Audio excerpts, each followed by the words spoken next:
Si çdo verë, jemi mësuar me thënë se që kjo verë është më nxehtë se tjerat, po më duket që kjo verë është duke e tepruar. Siç e dini, ditëve të fundit, vendi ynë është përballë me temperatura shumë të larta, ku sipas parashikimeve, kulmi i nxehtësisë do të jetë sot dhe nesër, e në disa zona të Kosovës pritet që temperaturat të kalojnë deri mbi 40 gradë Celsius. Në të shumtën e vendeve, moti do të jetë mbi 30 gradë, ndërsa vlera e indeksit UV do të arrijë deri në 9, që konsiderohet shumë e lartë dhe rrezikshme për lëkurën.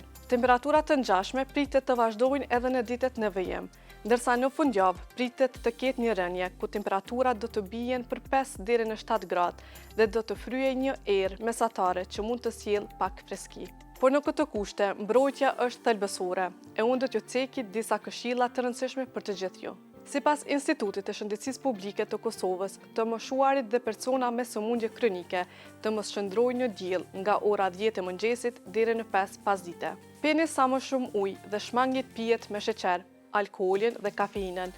Veshuni lehtë me rroba të holla dhe me ngjyra të lehta. Gjatë daljeve jashtë, sidomos të moshuarit, duhet të mbulojnë kokën me kapel ose shall për të mbrojtur nga rrezat e forta të diellit.